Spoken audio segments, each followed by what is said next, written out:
bring us in. Bring us in. Hello and welcome to the Moinescape podcast.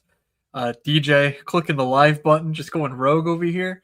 But I think that just reflects how damn excited we are for this slate over on DraftKings. $100,000 to first place in the 400K Spinorama. So let's get into it.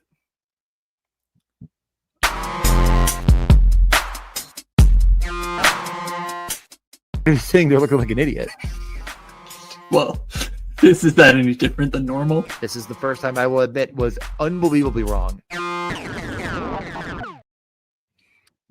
I mean, DJ, you wanted to talk, so let's get into it. How you doing? I said, are you ready? I'm going to click live. And then I clicked it. And then you're like, huh? Because you're not paying attention. So we're off to a great normal start for us. I'm doing good. Was away this weekend. Got some bets in still, even though for whatever reason, Oneida, New York doesn't allow DraftKings. I guess it probably has something to do with the casino, but every other sports book worked and no one would actually answer that question. I was like, is there a problem with like where I literally am? And they're like, some areas you can't bet in. I'm like, yeah, no, some areas I can't bet in. Where I am right now, is that the problem? But once I got out of Syracuse, I was fine. I don't know. That is weird. I looked it up online too, because I was like, someone must have tweeted about this, and there was 0 tweets. Like, it's hard too, because I think there's a very famous casino named Oneida, or maybe it's like, I don't know. It's not around here. I think it's some sort of a sports book though. And so looking up like DraftKings, Oneida and stuff, people were like just touting bets that they put in DraftKings and whatever. I don't know. So I was like, great. I couldn't find anything, but I think it was geo-locked. And I at first I truly thought like my account was getting like not able to place bets anymore or something, because it like made no sense. But other than that horrific incident of terror, I got some golf in, hung out with a 3-year-old. He played mini six with me for about 18 seconds before just wanting to throw the ball at me. It was fun. How was your weekend? No, it was fine. I mean, I just want to talk about this slate here. Monday was a pretty wild day. Games all day. Tua, happy holidays. I'm sure you weren't checking out the Discord, but we had a good time in the Discord this morning, discussing the prevalence of said holiday. And what's up, boys? GA and I Like Kitties. We're good to go. I really don't want to spend too much time on nonsense though, because we've got 8 games. The slate looks pretty nice, and we've got $100,000 to first over on the old DraftKings. This podcast primarily focuses on DraftKings, of course. Most content does, because that's where the biggest prizes are. But even more so on a day like this, where even in the $15, there's $25K to first. So it's just a bigger day on the site. And hopefully anyone who's listening realizes that and wants to get involved over on DK. So I also think they're still sponsoring our show. I haven't gotten said that we're canceled yet from our ad reads, and I think we nailed it the one time we did one. So we're good to go. Perfect. So 8-game slate, no more nonsense. Time to get right into it. And it's not 3 games and it's not 14 games. So we're already off to a hot start here. Right. Some back-to-backs, some interesting spots. I mean, you know what the best part about like 2 games into the season, or 3 or 4, depending on the teams, is like the overreactions. There's only one overreaction that's worth a grain of salt, and that is the Sabres are the worst team ever to exist. And luckily, we don't need to talk about them on this slate. We can get into a team that overreactions on the good side would be probably overbearing, but I'm wearing the Seattle Kraken hat because they're the first game up on this slate. They are 2-0 to start the season and facing off against Montreal in Montreal, a Montreal team that probably could have, well, I think they probably did put the slate away, or like, I mean, let's just, Zach Bolduc. Okay. It's Zach Bolduc's NHL now. We're all just lucky to be a part of it. He went from, a whopping like 3K up to 4K after 3 goals in 3 games, an assist, a bunch of shots on goal, just like the best punt on every slate. Caulfield gets there against Chicago, but are we respecting Seattle or not? Are you trying to bring us into the game? Because we're not talking about Seattle, who would obviously be first because we're talking about the. Yeah. Okay. Yeah, Well, we're just talking about stuff where you pull things up, and I was just going to keep going until you pulled it up. I was waiting for you to leave an entryway for me to pull it up. So, All right. The Seattle Kraken are 2-0, and this is their roster. God damn Happy? it. The fucking prices didn't copy in. Well, more right. DJ nonsense. Well, I mean, I will realistically say, speaking, Seattle did look quite good against Vegas. The fly in the ointment there is that they got absolutely pounded with Chandler Stevenson on the ice. And under a new coach, they've shown absolutely zero signs of wanting to do anything but roll out Chandler Stevenson nonstop. So that's the main issue that I think we're gonna have. It's just very hard to see a world where 21 minutes of Chandler Stevenson does anything good for a hockey team. He was terrible last year. He's been terrible again this year. So that's the main issue that I see here. You know, again, played very well against uh, Frederick Gaudreau. How did I misspell that? Whatever. So yeah, he's listed as third line, but he's going to lead this team in time on ice, and that sucks because Shane Wright, Marchment, Tolvanen looked good. McCann, Beniers, Eberle looked fantastic, and so their prices, you know, if they were truly being used as a top line or a second line, would be quite fair, especially in a pretty decent high-paced matchup with Montreal. Unfortunately, we're going to get a lot of Chandler Stevenson and a lot of mixing and matching and a lot of, you know, Ryan Winterton or whatever. It's just like, who cares? So it's really hard for me to get excited about this team. DraftKings lists him as Freddie Gaudreau, Freddy. For real, for your knowledge. fuck yourself. DK. Why would I don't do it. I didn't do it. Oh, that's just what they 2,800. Okay, whatever. I don't care. Okay. Okay. I mean, yeah, no, this game doesn't really get me going, get me moving in the right direction, especially on the Seattle side. As you're saying, and you're actually underselling it. In the overtime win against Vegas, Chandler Stevenson played 23 minutes. So, I mean, you have to roll him out there all game. Shane Wright gets 14, Tolvanen gets 12, Neiman gets 9. It's the worst possible. Newman, yeah.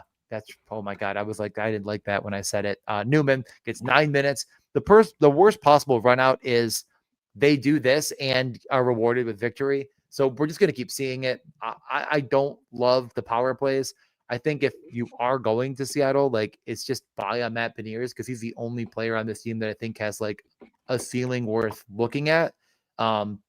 He's at 3 points to start the year in 2 games, only 4 shots on goal, 4,500. But again, like I said, I don't love the matchup really, and I'm just not going to do it. We talked about Beniers in the preseason. You know, you mentioned his shot attempts and whatever. He's actually at 15 shot attempts in 2 games. So only 4 of them are on net, but like he's carried that through. You know, we can see that even in college here in 2022, he didn't really have this like high shot profile. So like we're not expecting him to break out sooner than later, almost like like we are a Connor Bedard or whatever. But for Beniers, it's like this very well could be that next step. I don't mind taking chances on him, McCann, Eberle. But yeah, it's really only in stacks, and you're running up against, do you add Chandler Steven to it for just 3,600? Like, I mean, if the power play hits, it's not like Stevenson's going to do nothing. So that's my only concern. I can't imagine it gets super popular though. So that's where I would go in this game. Any interest in like a Brandon Montour or Vince Dunn one-off at their price tags, 5,800, 5,400 respectively? There's a part of me that says if you're playing Seattle, you're playing one of them, but at these price tags, I just feel like you've done a disservice to your lineup either way. Like, they're both shooting. Montour back-to-back blocks bonuses, like they're involved heavily. So if Seattle is the team you needed, I'd be very surprised not to see one of those defensemen in the mix. But I just think that at that point, you're kind of losing the thread on why you played Seattle in the first place, to save money. So again, like, I just think that we're circling the wagon on not playing this team. At least I'm not. So no, I am more interested in the other side. Like, Seattle's been good, but that's largely Joey Decor driven. I'm not, gonna sit here and ever tell you, you know what? Actually, I think goaltending matters a ton. But he has allowed 2 goals and like 50 shots on goal in 2 games. He has been very good. For me in DFS, that's the perfect time to buy against a guy because I don't think Joey Daccord is the greatest goalie in the league. I think he's a very good goalie, a above average NHL goalie, and above average NHL goalies can give up touchdowns. So I like the Montreal side if I'm betting this game. Well, I mean, playing it in DFS, I guess, or betting it really, but I just would roll that top line.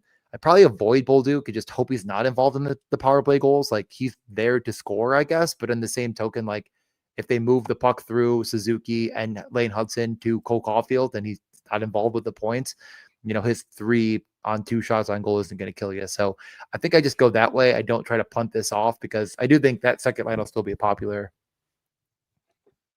Yeah, in 3 games, 5 attempts for both Duke and Suzuki, 5.7 for Slavkovsky and 7 for Caulfield. So this is a perfectly viable overstack target. Sure, Lane that too. Hudson's a bit pricey, but of course, again, if they score 5 goals, Hudson could easily get 2 assists, and from there you're just hoping for either a third or just some lucky shots or blocks. But it's a good matchup, and yeah, we're getting force-fed Chandler Stevenson, and guess who Montreal is going to put their number 1 line out against? Probably the team's number 1 line, and that right now is Chandler Stevenson for God knows what reason. And Chandler Stevenson, Ryan Winterton does not scare me, so Caulfield, Suzuki, Slavkovsky certainly can fire it up.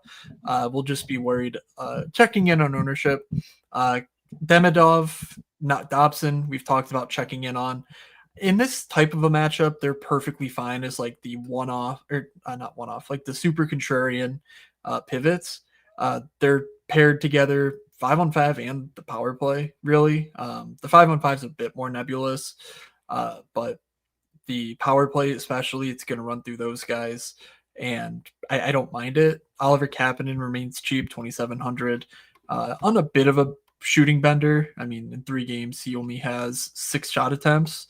But he has 2 goals that are quite memorable. So probably not chasing that myself, but just wanted to point that out for the people. Any other thoughts on Montreal here? Nope. I think we covered them pretty thoroughly. Lane Hudson resigns and he's good, and you can definitely play him with pretty much anybody, but that top line, I definitely think at 4,800, like if they get to their peak and win the slate, like he could be involved for 3-point night. But we move on to Edmonton at the Rangers. Edmonton up first, Leon McDavid. Again, I mean, I don't know if I ever actually said this on the podcast. I don't know how much we've really had them on the show, Edmonton, yet, but like I'm not playing Trent Frederick. I don't really believe in him as a driving force on this team. Call me crazy. I continue to really not be involved. Crazy to say. If you're stacking Leon McDavid, I'm not saying you're like it's an incorrect take to play him, but what's your thoughts on this top line? And like, are you a guy that's like, you know what, Trent Frederick actually at 3,300, like hasn't got a point yet, but 4 shots on goal less, like maybe you can see it? No. Trent Frederick is horrendous at hockey. He's not doing anything. I mean, he's got 5 shot attempts in these 2 games. McDavid and Draisaitl have a combined 17. If you want to play someone, you just play Evan Bouchard. Like that's just the long and short of it. Yeah. They did get priced up a bit more than last week, so Bouchard's now 6,600. They're on the road taking on the Rangers. The Rangers really only have 1 line right now. I don't know how much we care about it defensively though, so it's a little bit interesting just as far as like, do they go fireworks? Do they really try and shut it down? Against Edmonton, I don't know, but it does feel like McDavid, Draisaitl are just insta locks for almost any purpose. Howard Henrique Tomasek played a bit more than the third line last game. Putkos, Philp, and Kapanen. Any minute you can get from David Tomasek is very valuable, just given he's 3K and on the top power play. He does have 9 shot attempts in these 2 games, so he also profiles as, a talented player and not a plug like Trent Frederick. So if we can sort of get that Henrique line to like middle 6 minutes, then I think Tomasek is a good play. As of right now, I think he's fine with the upside to be good. And if you need a 4th guy, if you can't afford Bouchard for whatever reason but need a punt, I think that's totally fine. But don't play him without, Draisaitl, McDavid. Like these 2 are the class of the slate. They've continued it. They didn't actually what are their point outputs? Let's see. They each have 3 points in 2 games. So yeah, they haven't exploded yet. But they've been all over the ice. Whenever they're paired together, it's just, I mean, it's magic. Like these guys are so good together. So yeah, Trent Frederick can't bring me down. Yep. And mentioned here by Wookie, the Roslovic of it all. I haven't seen anything with him in the lineup yet. Like I kind of tend to doubt he's gonna start in this one, but like that is gonna be a guy that could fill in there. I mean, Mangiapane, I know he scored on a McDavid. It's just like other guys are gonna funnel through as well as Frederick. Like let's look at the shift charts and realize that Frederick's playing 14 minutes, McDavid's playing like 23, and you'll be like, oh, duh, because he sucks. Yeah, no, I mean it's subject to change. Tomasek is a guy that you can play with McDavid dry because if Tomasek scores on the power play at 3K and they, like it just, all comes together. Like they're so it all makes sense to me. Is Bouchard someone that you're sort of sitting here like, man, is he going to get a point? Yes, he's quite good. There is no news on Roslovic, by the way. They don't have anything on anyone since last game. So yeah, but I mean, play it. You keep up to date on it, but I'm not expecting Roslovic to play until either they lose or they've had at least a week and a half of him like on the field or on the ice. So yeah, he's not I don't think he's important enough that he's like coming in off of training with literal like college kids or whatever to playing NHL games for a team that's like pretty good. So all right, but yeah, Bouchard, Draisaitl, McDavid, awesome. Rangers, Panarin, Zibanejad, Lafreniere. It's going to run you 18K. They're all perfectly correlated. They did lose 1-0 to the Caps on Sunday night, so they didn't practice on Monday. They didn't change up this top line much, if at all, as they were losing, though, and I think that would make sense. I almost think that Will Cooley and JT Miller go out as a shutdown pair, and just kind of try to shut down McDavid, Draisaitl. Not that it's going to work, but it does give Zibanejad, Panarin a different texture of a matchup. Vincent Trocheck is out. I believe he's at least out for a couple weeks, so there's really no news there that we're expecting.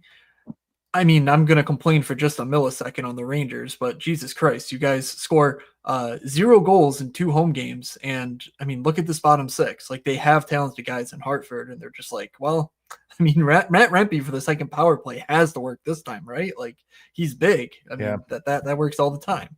I don't get what these guys are doing. I don't even think it's the coach's fault. Like, what is he supposed to do with these guys? Is he supposed to say, oh, well, I'm going to scratch Matt Rempe until you call me up an actual NHL forward? I don't know. It's kind of frustrating, but also it does make it so that if this team hits their, 2.8 team total, we know damn well where it's coming through. Yeah. Yeah. No, I definitely agree. I mean, I was Sunday night, I was at the Modest Mouse concert, of course, and didn't get to really do much here, but I would have been just absolutely slamming the table for the top line for the Rangers. I love Lafreniere getting that boost still with, shot prop perspective. Like has 6-5, 1 and 4, and 4 coming in that last game. Like I definitely keep an eye on him for that. 4,400 feels like a really good play. I'm not afraid to attack the Oilers. I guess all I'm getting to here is like, could you see a scenario where you play like a bring back against an Oilers stack with just Lafreniere because of the role and like the value, and hope that like he, like, even if the top line, like Panarin gets 3 points, Edmonton goes for 6 and Lafreniere gets 2. Like, I don't know. Like, is there any thought to that or not really? I don't think I share the same optimism about Alexis Lafreniere that you do. So no. Okay. Fine. Fair enough.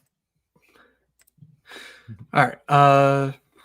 Anyone else? He is shooting the hockey puck. He is taking that rubber disc and he is firing at the goalie. That is happening. And it's interesting at 4,400 to me. But I also think the Rangers stack in general, as we're kind of pointing out, is not bad. Like this Oilers team is good, but down the lineup, you could take advantage of them at home. So I do like them a good bit. Lafreniere is currently getting 84% of his shot attempts on net. He's below 5 per game. So I'm not afraid I'm missing some sort of resurgence from him.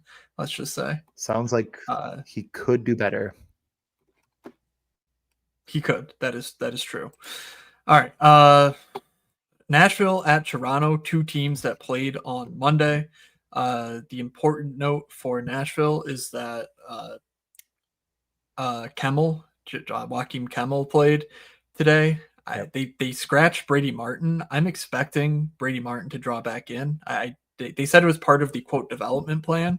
That to me just sounds like they don't want him to play back to backs. And I believe Brady Martin is from Ontario, so it made more sense for him to play in his hometown than it did in Ottawa.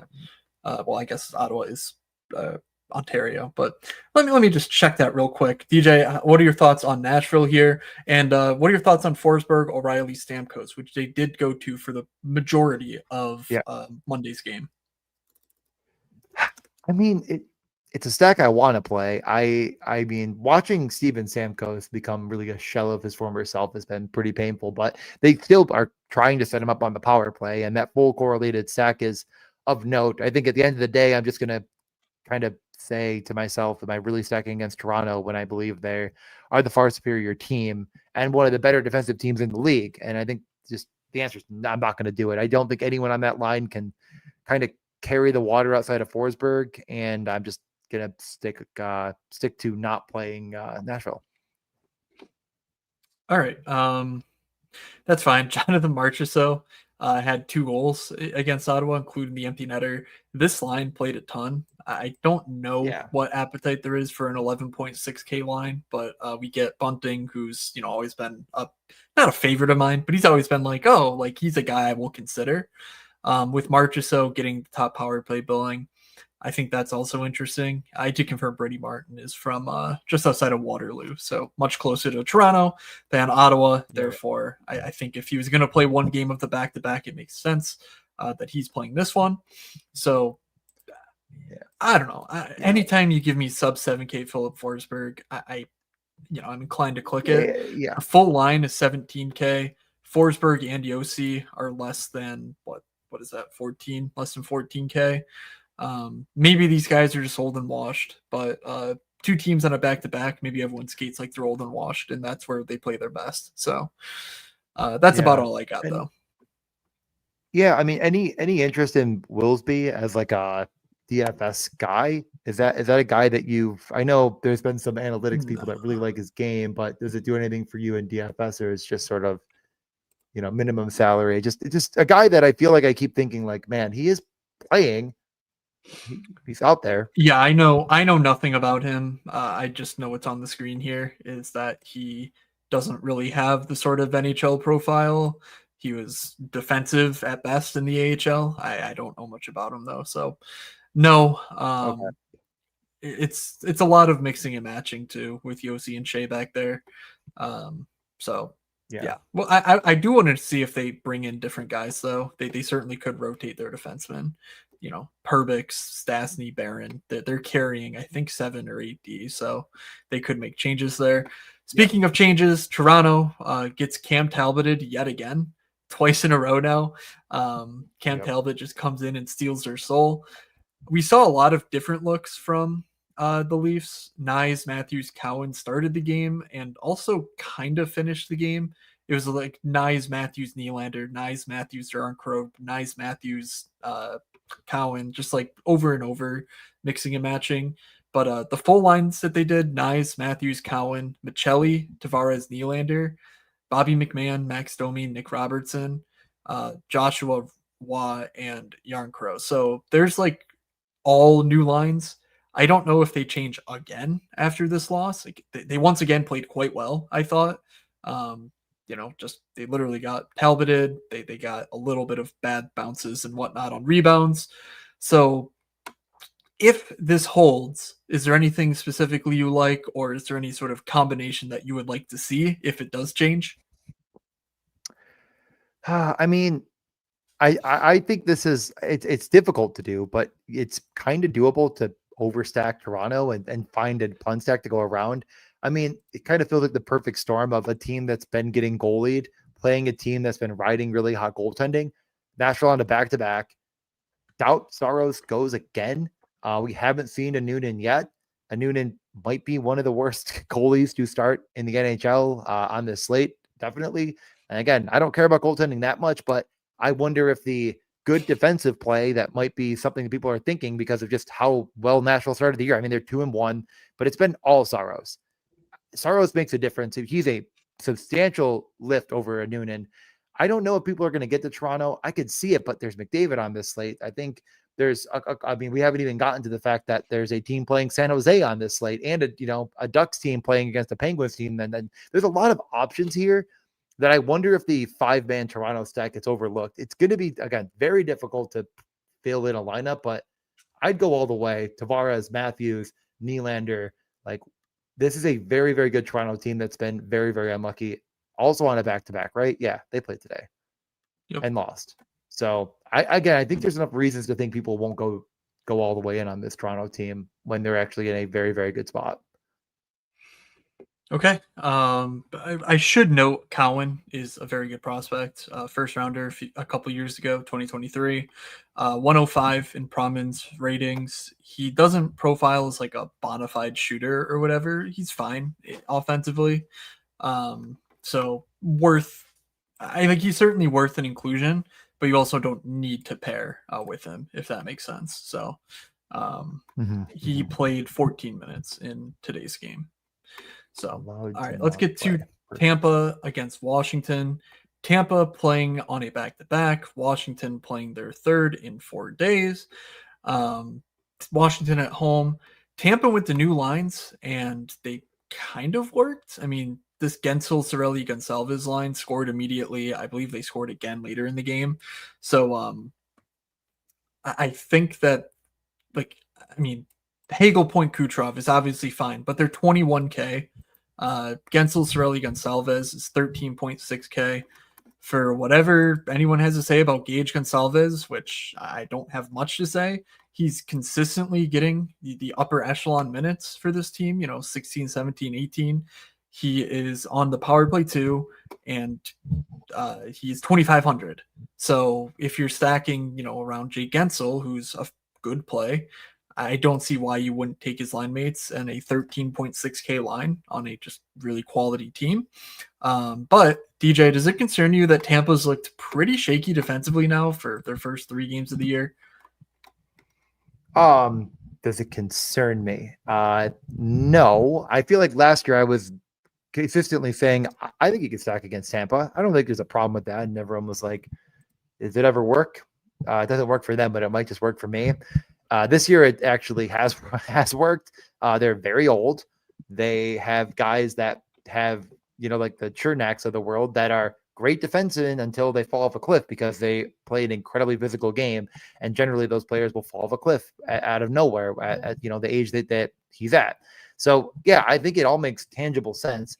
I don't know if it's tough to stack against them, but also I think it's tough to, again, sink your teeth into Tampa because they just feel leaky on the back end, but maybe it just means that there's a explosive game in there for a game stack.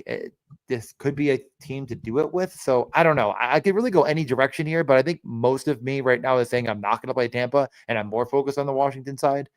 Tampa, again, on a back-to-back, I think we alluded to, coming off of a win over Boston, going to Washington. I'm actually more interested in the other side here, is all to say. Okay. The final note, Victor Hedman, 5,900, perfectly fine. Based on the 5-on-5 roll like today, it was almost 100% Hedman with Gord, Holmberg, and Bjorkstrand. I don't know how sticky that is, but basically Hedman hardly played with the top line at 5-on-5. Didn't play a ton with the second line at 5-on-5, but at least played some. And played a lot with the third line. So if you're looking for minor things like that, maybe Victor Hedman's not the play if you're trying to power play stack. But I kind of like Gensel, Cirelli, Gonçalves, Hedman, and just hope that Kucherov, keeps a lid on it, so to speak, because you can fit that, I think, with McDry, which, is sort of my litmus test for, is it a stack I might play on Tuesday? So Washington, very interesting stuff in Washington. Ovi, Strome, Milano, you're going to see it at your top line. It really feels like this team is slowly transitioning to, maybe Tom Wilson's team, maybe McMichael Leonard, but it's just 4 lines now, like even more so than last year. But Ovi gets all the power play run. It's not 100%, but it's still 85, 90%, maybe down from like 95% in recent years. So it's a very interesting nut to crack because I like the second line, Protas, Dubois, Wilson, but it's 15.3K. Again, we just talked about a line that's basically 2,000 less. Like John Carlson and Chikrin, they feel attackable. I'm wondering how many minutes Beauvillier, McMichael, Leonard get in a competitive like game that they're not leading 1-0 throughout, because that to me feels like the line you want to be early on. But I guess you had a take here. So what was your take going to be? Well, no, my take is, I guess in general, that I really like Washington. There's a lot of different ways to play it, and there's cheap ways to play it in a game stack environment that I would consider if I was playing Tampa as a game stack. Like I'm saying, they're bad defensively, and this game gets out of hand. I know both goaltenders are quote unquote good or whatever, but I love that third line. I think that is an incredibly explosive line. The 12 minutes for Leonard, the 15 for Beauvillier, and 16 for McMichael last game. Again, more of a product of the environment than maybe a product of what that could actually get to. When there's already super cheap lines that we've mentioned that have gotten there, it's like, well, let's be early to the next one, right? Like we don't need to go put our running shoes on to chase Bolduc and freaking, Kirby Doc. Like this is one of, if not the most talented young minds in the NHL that's like should be seeing more and more time as other guys maybe phase out more and more. The one constant in this Washington lineup has been Tom Wilson, just leads them in ice time every game. He's very involved in the power play. He's shooting. The Dubois, Protas, Tom Wilson line has been great. I have no problem going there either. I hate to not give more flowers to Alexander Ovechkin, but 7,500 just feels tough to stomach with so many values, I guess, or just like similar plays on this slate that feel better. But can you convince me to go back to Ovi here? No, I don't feel overly compelled to. It's just, it's a bit too pricey for the role that he's currently playing. Yeah. He's the classic guy who could hit for a monster score, but it's just very unlikely, I think, with the minutes he's getting in the matchup that they have. So let's get going to Vegas at Calgary. I guess we're just going from 7:00 starts to 9:00. Is that? Yep, that's true. Okay. Yep. Vegas at Calgary here. I don't know for sure what their lines will be. They lost to Seattle in overtime, but in the end of regulation, they moved to Barbashev, Eichel, Stone, Marner, Hurdle, Dorofayev, and Smith, Carlson, Saad. That's basically take a piece and move it from each of these lines. So either configuration, I think, would make sense. Either this one or what I have here, or sorry, well, this one or what we had prior to to what we're seeing here. But ultimately, this is Jack Eichel's team. What are your thoughts on Vegas in Calgary? I mean, Vegas has been very, very, very good. I mean, Eichel has an absurd amount of points. Dorofayev, of course. I mean, anyone around the league, if you've paid any attention to the NHL, would say that he has been, 5 goals in 3 games is pretty freaking good. Is that the number continue? one star of the week, DJ? Number one star of the freaking week. Is that going to run out at some point? I mean, survey is going to say probably not going to keep up that pace, but I do love the matchup. I still feel like people are skeptical to play against Dustin Wolf, who should be in net. I believe it was like 32 Thoughts actually talked about the fact that like Calgary has to play a backup at some point, and they're planning on giving Cooley the start after Vegas. So it should be Wolf in net. People will avoid him for whatever reason. Yeah. Is that what you're saying? Cooley versus Cooley, Utah? Is that Wednesday? Yep. That's okay. Wednesday's game. So, yeah, that was the cool. was the plan at least. And Wolf hasn't really been outstanding to start the year with an 865 save percentage regardless. But I just I love this Vegas team. But again, I feel like my problem I'm running into is I love Toronto. I love Edmonton. I really like Montreal. I love Vegas on the road here. Eventually I'm going to have to make a decision. And I think that decision is just not going to be riding the hottest team, at least from a scoring perspective in the NHL, which is Vegas. They've just been, very concentrated in scoring at high volumes. And I do think that at the end of the day, people will go to it. And I'm hoping it steals ownership from other spots that I like just as much. Interesting. Okay. This Vegas, I know what you'll be doing. Ownership. Yeah, I mean, Mark Stone has 5 primary assists. I just sorted in 3 games. He leads the team in expected fantasy points. I'm like, well, that he has he has 9 total shot attempts, but it's because he has 5 primary assists. I mean, I think all of them are setting up Dorofeyev power play goals, which have been sick feeds. But yeah, Dorofeyev second on the team, of course, and then Eichel right there too. Uh, Him and Marner both have 19 shot attempts. Obviously, Marner hurdle Dorothea changes things up a little bit as far as like just the stacking you would want to do is concerned. But Marner being involved shooting is certainly a good thing, given we know his upside point wise is there. 6,500 for that feels really strong. So I hope we get a morning skate to get like official lines, but second line, Marner, Hurdle, Dorofeyev, 18.5K. I kind of hope he plays with Eichel and I just get to stack Eichel Marner. Um, so that's, I guess, my tentative plan. And then if you really need some value options, Riley Smith, 3,100. I think I wrote him up for the Wednesday slate last week in my newsletter.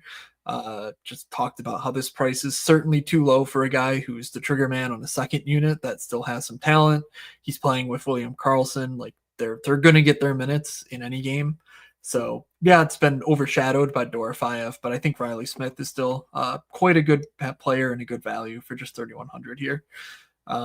So that's it. Yeah. Calgary. Uh, We saw a practice today with Muramanov, Uyghur, Ball Anderson, Hanley Parake. So that's their decor. That's really, I think, all that matters because the forwards are so expensive. I don't really know why. yeah, it's insane. Matt Van Greeden, 5K, Kadri, 6,900. Like Nazem Kadri's more expensive than Mitch Marner in the same game. Like Kadri's a good player, but he's not Mitch Marner.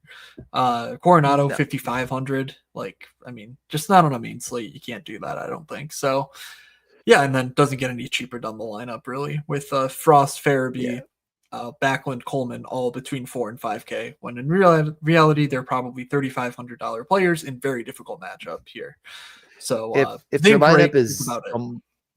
if your lineup's dead, no one's playing Calgary. Go right ahead. If you got just a bunch of snowflakes at 9 and you have no faith in them getting there in the third, but that's the thing. You need to have so little faith. Yeah.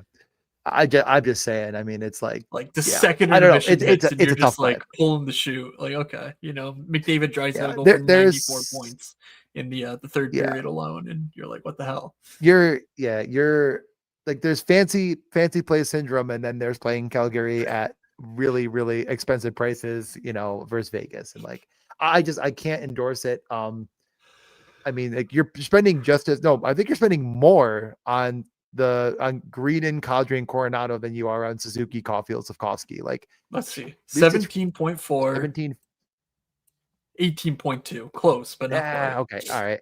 I don't know why I thought Slavkovsky was a little bit cheaper, but yeah, it's just I guess if you do the Uyghur versus the Lane Hudson of it, now it's even. So, but whatever. Like, just no. And I know those are very different defensemen. Mm-hmm. Like, I'm not really arguing Uyghur's value, but the point is that no, and we've talked long enough probably about the fact we're not playing them. Those are a bunch of guys. There's punt defensemen. If you're feeling extra frisky, someone probably will click on Priake. He's at least a highly touted prospect, if maybe not the most DFS relevant one in the league moving forward, but will be involved. Yeah. And he got in for one. He got in for one game and had 5 shot attempts in 17 minutes. So I really like him as a $2,500 value. Power play 2, 17 minutes. It's an option for sure. Okay. Better than Willsby. Okay. Minnesota, Dallas. Indeed. Yeah, Minnesota traveling down to Dallas for a back-to-back. Kaprizov, Rossi, Boldy, Johansson, Eriksson, Tarasenko. They made that flip with Marcus Foligno before last game. I want to say Foligno's on the second power play. Johansson's on the second power play. I just didn't update that. So we've got Rossi giving us some value for a sub 20K Minnesota 1, but he's not top power play. We have Johansson, Eriksson, Tarasenko for 13K, just another second line that's pretty undervalued, but again, in a difficult matchup. Jonas Brodin is back in the lineup, and I have on this Kings Wild game, and so I'm not paying much attention to it, but It's worth noting Brodin's back. They're winning 3-0 against the Kings, who I think we respect. Mhm. And it's worth noting that Zeev Buium stayed in the top 4 with Jared Spurgeon. They moved Jake Middleton down to the third pair, which is objectively correct. I mean, Zeev Buium rocks, but we can't always expect coaches to do that. So if this result holds, I have no reason to think that Buium won't maintain a top 4 role. I do want to see what his overall time on ice looks like, though, because if it's still in the 18, 19 minute range in a game where they, say coast to the finish, that's pretty huge. So 4K for that, maybe not the best of plays against Dallas, but certainly a guy whose role we should be keeping an eye on, because at his full strength, he's like a 5K player attached to his power play with the proper role. So if he has that, there should be some meat left on the bone at this price. Yeah. Minnesota is an incredibly good team in a tough matchup. And I do think that sometimes, at least I personally am too reluctant to, I guess, go to these spots on the road. It's a road back. Is it a true road back to back? Didn't they play it today? They're playing right now, right? Am I losing my mind? Yes, that's Did you just say literally that? what I was just. I It's what you literally literally just pointed said, at right? the TV that I Oh, have they're the game home. on the TV. They're home. Yes. No, my point is they're home. Yes, that's they're what I home, said. and they're going from Minnesota to Dallas. Yes. What Those a are all weird things thing. I said, DJ. All things I said. Huh. I was like mainly listening too. Okay. So yeah, it's really tough to click on, but I want to be brave and say that, like, I'm giving it a good look. What do you All think? right. Thank you for being brave. The Nila Yurov, Finally. 4,900. I mean, just awesome. Awesome job, guys. Are we if we're playing the what's it called? The low ball? I mean, Urov plus that's Gruden or whatever. I mean, we're yeah. cooking up a pretty good lineup. That's true. A goalie note. People love when we talk goalies. 7K Philip Gustafson, Wallstead starting tonight. So Gustafson on Tuesday. I think that's pretty good if you're not playing Dallas. Just, the volume should be there. Minnesota is a good defensive team. So just kind of hope for variance there. 7K. I like that move. On the Dallas side, they kept the same nonsense lines in practice. Just know that in reality, this is not how they're playing, which makes it very fun. It's just a bit of artistry when you're stacking Dallas. So, like last game, they went primarily Rantanen and Hans Robertson. I would expect more of the same in this one. But Steele's listed up there, Blackwell listed on the second line. But Johnston plays a lot with them. Yeah, I mean, just pretty much stack whoever the hell you want on the Dallas side is what I'm saying is the fun part. And that also goes for the power play. I mean, Rantanen double shifted with both power play units once again. Not quite OV levels, but I would say 75-80% is a solid time on ice projection for him as far as the power play proportion is concerned. And they do pretty much split their units down the middle. So there's more talent on the top unit, but there's still good talent on the second unit too. So yeah, I mean, you can click a bunch of Dallas guys and feel like you've built a good lineup. So just go with your heart, I would say. Where does your heart lead you? I mean, Jason Robertson's been legitimately great. 8th in the NHL in Corsi for per 60 right now. And playing with Mikko Rantanen full time, it feels like is just the answer there. So I love it. I really like this stack a lot. I don't think it's overpriced at all. I mean, 7,700 for Mikko is a little hefty, but I think you have to click it if you're playing Dallas. And I think I'm willing to be in on clicking it. So the problem with Dallas has always been like, and it still really is in some respect. It's like, man, if you go Dallas and they score 6, you think you must have won, and then they spread the scoring so much. But I think it's just going to be really likely that Rantanen and Robertson get there more often than not. Would you have any interest in going the Wyatt Johnston route and just saying that, like, he's in on the power play so much and Hintz hasn't been like a major factor, or is that fancy play syndrome? Certainly part of a larger stack. I would be interested in it. I would be totally fine. Obviously the main power play guys, but if you want to say like, oh, I'm going Wyatt, Tyler Seguin, Thomas Harley, and just saying, Johnston when he plays without Robertson is pretty much filling in for that Colin Blackwell slot, it looks like.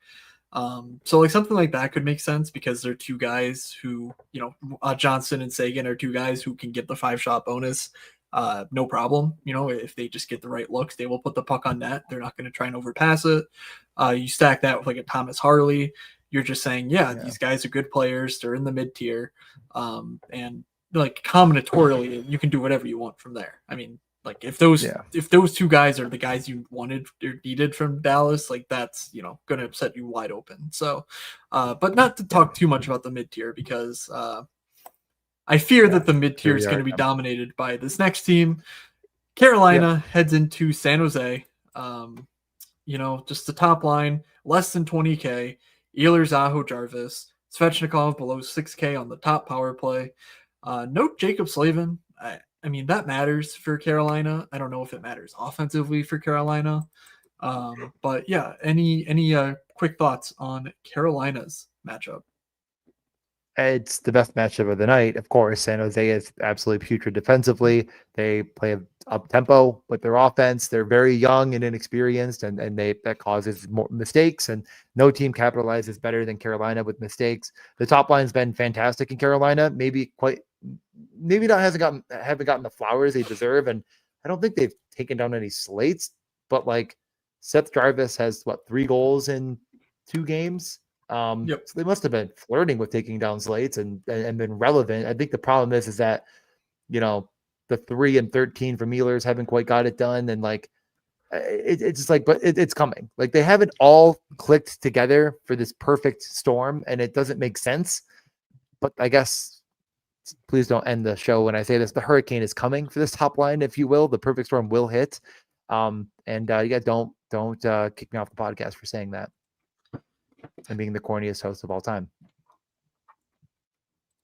I'm just going to focus on the chat. Malik Bouillon 1323 at second intermission. Great. So I'm glad we checked in on that and I ignored whatever you were just saying about a hurricane heading for San Jose. Anyways, are you playing Carolina at very high ownership? It's going to be hard not to. I mean, it's hard to fit the top line in with McDry. Again, just a litmus test. You could certainly use that as an alternative, but the second line, I think, would fit. Jackson Blake has been legitimately great. Really good. The year. Stankoven, Blake, Svechnikov looks fine. They've played? Was it? Well, they played Philly. Did they? Who's the other team they played? Let's see. They played the Devils. That's right. Devils. That's right. Devils. So that line totally fine for 14.4K. With no Slavin, I'm quite interested in pairing players with defenders in Carolina. It's just the minutes vacuum has to be filled somehow. Shane Gostisbehere and Nikishin have been quite good together through these 2 games. With a third pair of Mike Riley and Jalen Chatfield, I think it's going to be really hard to keep their minutes in check. Keandre Miller and Sean Walker could just play 26, 27 minutes, and I really like them individually as well. But it's obviously less appealing than Shane Gostisbehere, who gets the top power play billing as well. If he gets up into the 22, 23 minute range as an expectation, I mean, we're talking awesome rates for this guy, just at a really low price of 4,300 for that sort of minutes plus role plus matchup. So that's like my primary point of interest. Maybe it's like Aho, Gostisbehere, or literally just taking like a 2-man with Gostisbehere. I think that's how it would work with say McDavid Draisaitl team. But of course you can overstack Carolina. You can do whatever you want in Carolina with these top 6 guys plus defenders. They're in a very good spot, and I don't think you needed me to tell you that. Yeah, no. Keandre will be the most popular. I think Walker will see some, and then Gostisbehere. After that, I don't think people are going to click the Kishin, and maybe that is the kind of the game theory play of if he gets 20 minutes, we know what he is. But 4,500 is tough when he's not on either power play. There's that.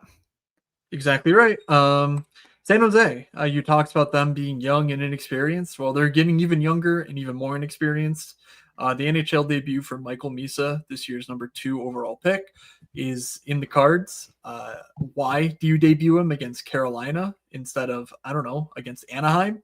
I don't know. I don't understand the logic there, but he's in. He's going to be paired with Kurashev and Dellandrea. We do not know anything about their power plays. I'm just using last game as my prototype.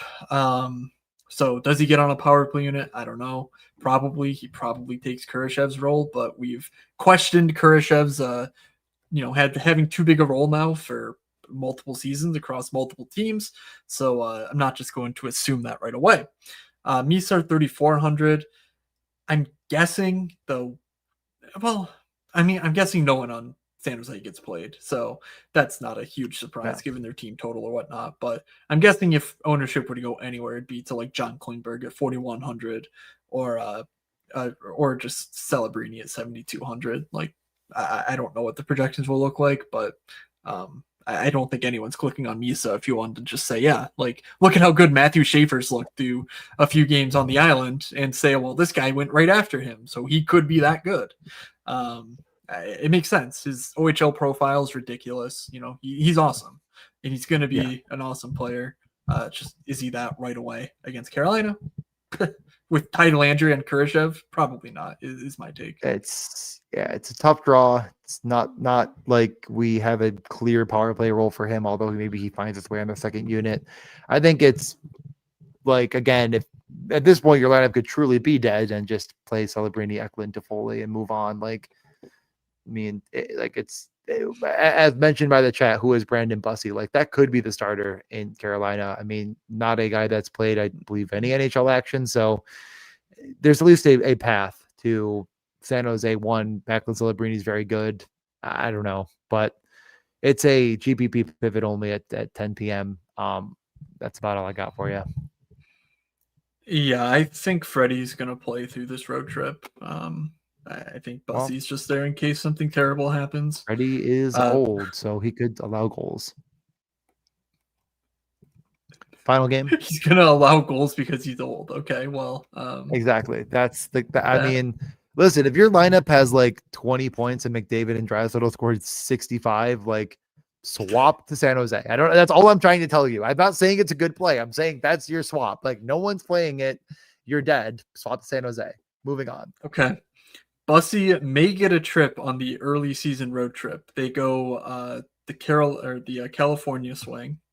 So let's play. Find Brandon Bussey. Is he minimum? He's not minimum salary, so not even worth it. Okay. No. Yeah, doesn't matter because he's not very expensive.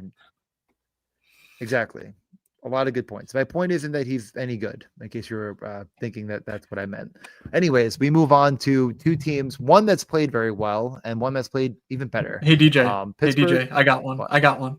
How about Brandon ride the Bussey because he should be in the AHL? And the podcast is back, folks. It's back. It is officially returned. We no longer have to cancel the show after tonight. We move on to, again, the clear playoff team in Pittsburgh, the Pittsburgh Penguins. Evgeny Malkin is certainly going to keep up this point pace. I believe he leads the NHL in assists, but I could be wrong. Maybe he's tied. He has 5 assists through 3 games. He's got to be up there. The second line is tied with Mark Stone, because I just looked that up. Yeah, calling it the second line is disingenuous. Malkin, Mantha, Brazeau, maybe the best line in the league. Let's play DJ. Name the guys who he's tied with. I already gave you Mark Stone. There are 2 other players who are on this slate and another player who played today earlier and stole your soul. Jack Eichel. Someone on the slate that okay. If they're on the slate, is it McCarr? No. Earlier today. McKinnon? Close. I don't know. Very close. Nachos? Yeah, Nachos. Okay. And then the last one's buddy just signed a big deal. Okay. So buddy signed a big deal is probably Suzuki? Ding ding ding ding. DJ nailed it. Wow. Right, want to get back to the game here? Yeah.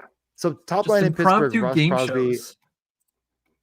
Are we doing it? Of course. Rickard Rakell, revenge narrative spot. Let's not forget. I do I really do like the top line for Pittsburgh, though. Like the joke, of course, of, oh, the first line is really the second line and yada, yada, yada. Like the top line for Pittsburgh has really not been that bad. They haven't gotten the goals to go along with it, but it's not that expensive, all things considered. I mean, it's the same price as probably Carolina at like, I don't know, a eighth of the ownership, like a sixth of the ownership.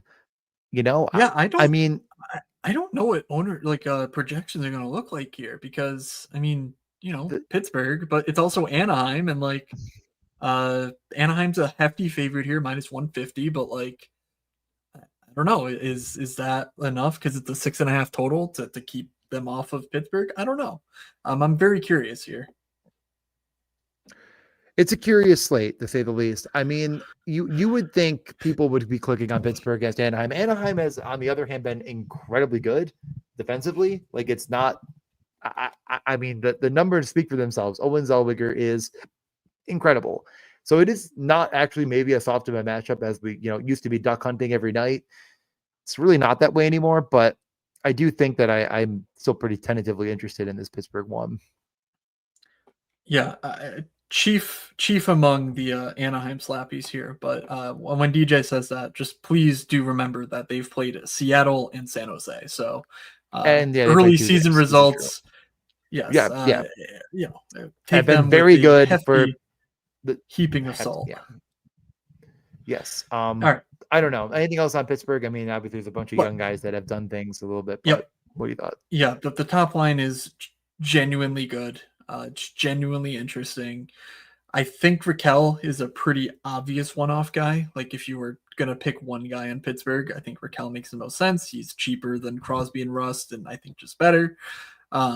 So that's that. Erik Karlsson's a bit pricey, 5,500. Keep an eye on Chris Letang's status. He is weirdly like questionable. He practiced today though, which makes me think he's in, but also he practiced on the left side. So like, was he a fill-in? Is that just what they're gonna do now? I don't know. But some weird, undercurrent with Letang here, I will say.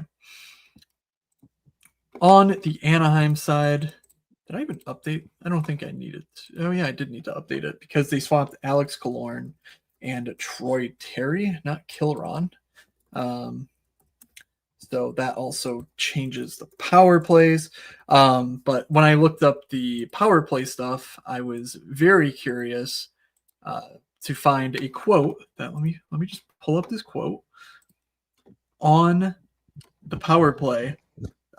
They wrote, power play units remain the same, though there was the added wrinkle of the second unit forming more of a diamond than the McDavid-esque setup that Jay Woodcroft had been utilizing early on, which over the weekend I realized that Jay Woodcroft was signed to the Anaheim bench, which had I realized that in the offseason, I think I would have had 1,000% Cutter Gauthier, just because, we've been saying Jay Crawford, or Jesus Christ, Jay Woodcroft should be a coach somewhere in this league. And, I guess he is now, and he's with our boy. So in the new formation, Cutter Gauthier was positioned at the net front with Beckett Seneca occupying the bumper, Olen Zellweger on the point, while Killorn and McTavish were set up on the left and right flanks respectively. It's weird. I do think that this power play units can have so much movement though that it doesn't really matter that Cutter's technically in the net front spot. But like, why is Alex Killorn like handling the puck on the flank? I don't know. Just kind of weird. And if it fails, that's probably why it's gonna fail. But yeah, the second line is perfectly correlated. They've been awesome. I mean, DJ mentioned Zellweger's defensive numbers. Like that's how you know how things good are, how good things are when Zellweger's not a defensive black hole and it's like actually awesome. Because then you know that the full on mood slappy will come out. And in this spot, Seneca's still below 3K. I mean, we are just stuffing it. We are stuffing our faces with more Anaheim here, and I cannot wait, DJ. Yeah, no, it's a really good spot. They've played great against bad teams. Well, Pittsburgh really is a bad team. I mean, I don't think anybody has actually been fooled by the Penguins quite yet, even though that, like I said, they played fine to start the year. I mean, there's nothing against playing that second line in Anaheim for the the third slate in a row. Cutter Gauthier has 14 shots on goal in 2 games. He's everything and more that you could want. He's 5,400. I Uh, don't know what to do. I mean, and people probably aren't going to click it. I mean, it's expensive enough that it could make playing like pieces of the Carolina and Edmonton difficult. So yeah, I mean, I yeah, don't think it's going to be uber chalk, even though it's smashed. I don't know. I mean, there's really no reason not to. Um, yeah. Do so you know yeah, who leads the I think NHL in expected fantasy points per game this year? it's probably either Cutter or Mason. It is Mason McTavish. He Okay. has He has a 16 bunch of shot attempts. He has no goals oh on 1.5 expected goals in 2 games. no, So if you and want he to has four I haven't primary seen it. assists. If you pull up I think it's 5-on-5, and then you pull up the like Corsi for percentage, it's just Cutter, Mason, Seneca, Zellweger, Truba. It's like those are the guys. Like I'm trying to find it again. I was looking at this morning and just giggling to myself like a little schoolgirl. Like they did it. They're doing it, folks. Um, just absolutely dominant. Again, bad teams, but are we really saying that this is a good team? Corsi for percentage. Here we go. It's basically Edmonton and Anaheim. Yeah. And yeah, just up and down the board. So yeah, I mean, I'm excited about what they've done. Are they going to get away with it again? Who knows? Why not? Right? Why not us? Why not one time? Yeah, I'm right there. So Vetrano, Granlund, Terry, Kreider, Carlson, Corn, we didn't really talk about. Leo's been awesome too to start the year.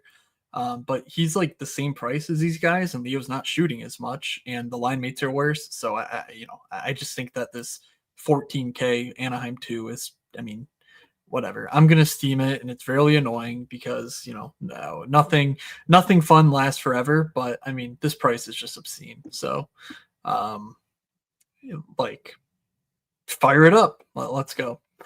Anything else before we do top stacks and guarantee goals? No, I mean, I think this slate is probably the one I've been the most excited about. There's so many spots I like here that top stacks are pretty interesting. And there's just so many ways I think you could build and feel good about your lineup. A I'm lot gonna of say guys that are no Anaheim, no Edmonton. what should we what? Oh, I'm for gonna top say stacks. let's take Oh, them off okay. the board. Yeah. I was gonna ask you one question before we did it though. Okay. I Okay. want you to tell me name every defenseman over 7K on the slate. I'm just looking at the team names here. It is the is this your You question? nailed it. No Nobody. one. Yeah. Yes. Okay. Yeah, Yeah. no one. Like it's a really interesting like that to say that like I really think that overstacking and putting a defenseman in is definitely an option, as well as just everything. Not everything. We mentioned some players that feel overpriced, but like there's a lot of very, very, very, very cheap options considering the role and like still early in the season. So like I think overstacking is a really good point. So as we get into our top stacks, I'm going to mention a fourth guy with each of them. Matt, have I stalled enough time for you to give your first? Yeah. I am going to go with the ooh, wait, I just pivoted. I'm gonna go with Vegas. Eichel, Yeah. Marner, Dorofeyev. Just take the power play, If boys. you Mark Stone will stop doing the assist thing and actually allow Marner and Eichel to both get a point on a Dorofeyev power play goal. if you had to put a fourth guy in there, who would you put? Um, is Ben Hutton a allowable option? Sure. He's Yeah, no, I think that's 2,500. fair. He's I playing a actually lot. don't. Yeah, I don't know the status of Noah Hannafin. I didn't. I mean, actually, let me see if there's actually an update on what the hell happened to him because, like, he was just kind of like a Yeah. mystery scratch, and then all of a sudden, he was also out in the night. Yeah, still undisclosed. I don't know what's going on with him, but he's day to day. So, but if he remains Yeah. out, Ben Hutton at the minimum is a good option. Maybe not Yeah. quite as good That's as Zane Parake, but similar. yeah. Similar. And I mean, Ben Hutton is an offensive guy, so it makes a lot of sense. That's a really, really good way of looking at it, actually. I'm going to go right back to, I think, where things kind of really got going for me and go with the Toronto stack, I just playing Austin Matthews in it every single time. Like he has the put away the slate upside that, again, we mentioned a lot of like Edmonton's going to be chalky. Carolina, like you kind of go through it, like if Austin Matthews is going to end up being pretty low owned in a matchup against Nashville, which is very good. I mean, I'm playing it with Nyes. I think I find a way to just throw in at least Nylander and Morgan Riley, but Morgan Riley, I think, is a bit more of a staple there for me. He's just been so incredibly good to start the year. Nylander's kind of my fourth guy in if I'm overstacking, and I could even go Tavares, like I said. All right. Is Austin Matthews stinky? Said DJ. That'll be a quote. Yeah. That'll be a quote that someone's going to put in the Discord. I'm like, got me again. 8 shots on goal last game. No one's going to think about it.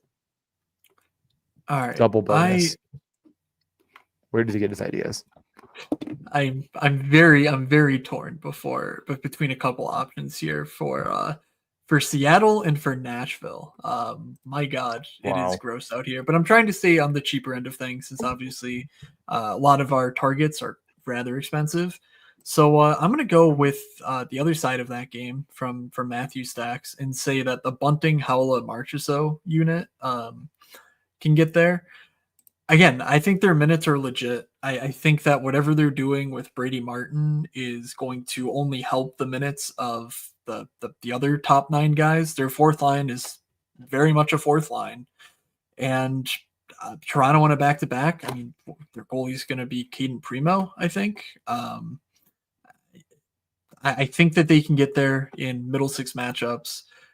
I'm not afraid of Tavares or Max Domi defensively. So just give me the points chasing, Marchessault 5,200, Bunting 35, and Howla 2,900 for your nice little 11.6K top stack of the night.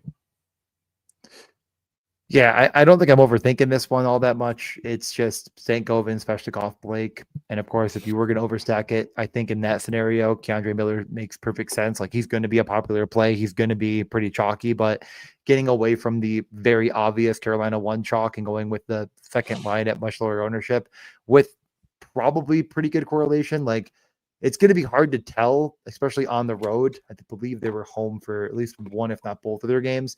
They were home against Philly and home. It doesn't really matter, but like, it's hard to tell exactly who's going to pair with who at 5-on-5 because we haven't seen a full game without Slavin. But I do think that like the amount of minutes in the vacuum that we're talking about are going to mean that they're going to spread throughout the lineup pretty good.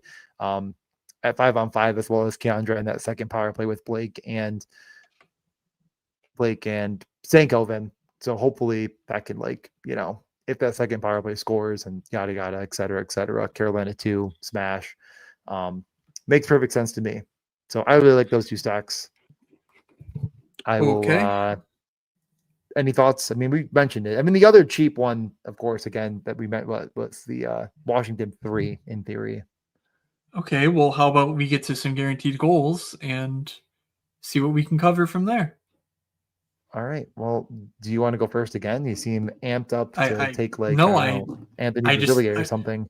No, you just want to mention every single team on the slate and every single option. Well, so why don't you? If I do that, then I can't be wrong. Guaranteed then goal. Everyone's going to say, "Oh, so you did have all the right takes because you said everyone was good." And at the end of the day, some teams are going to score goals. So you want me to go first with a guaranteed goal? Is that what you want?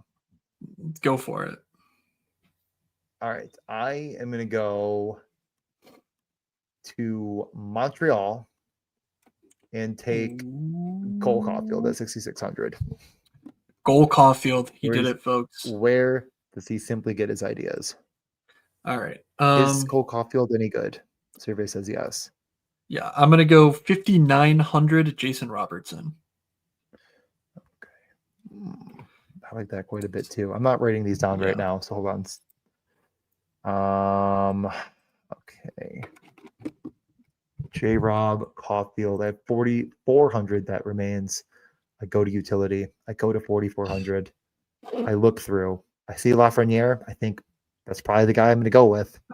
Oh, the Lafreniere Slappy. It's back in the building. The Lafreniere Slappy is, he's reporting for duty.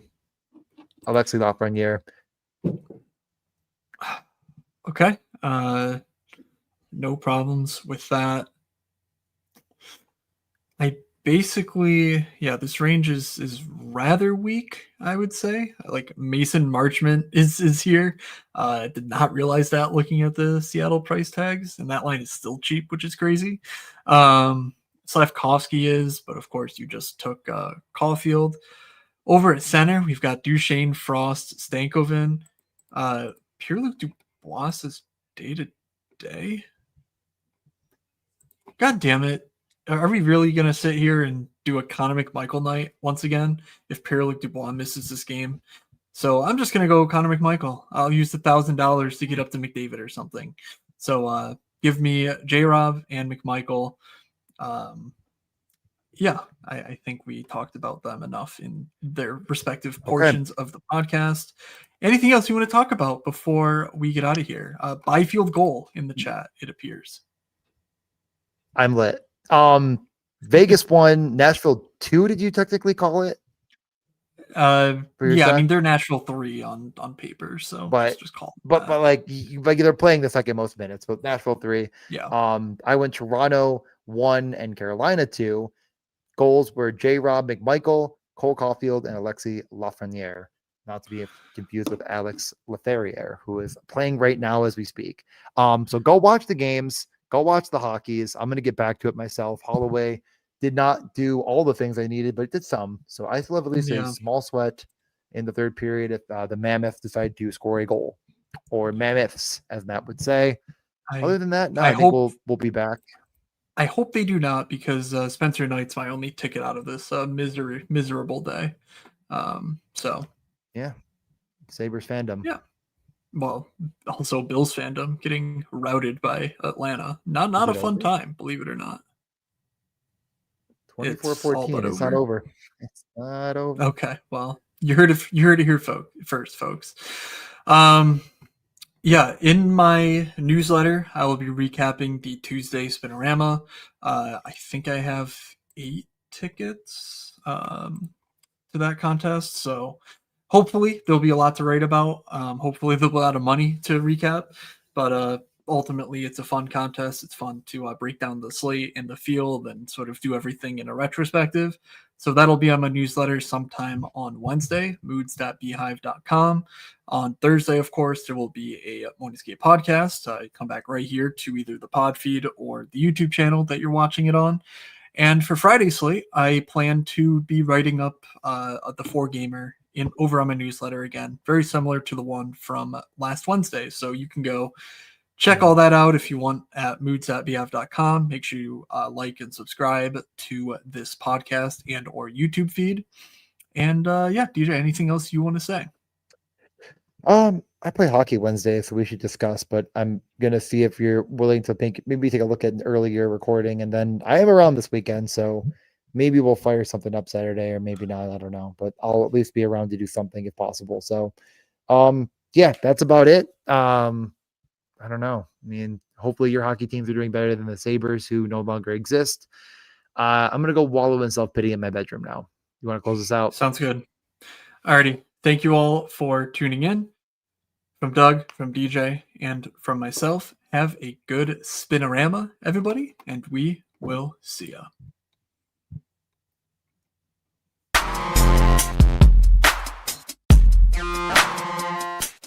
You're sitting there looking like an idiot.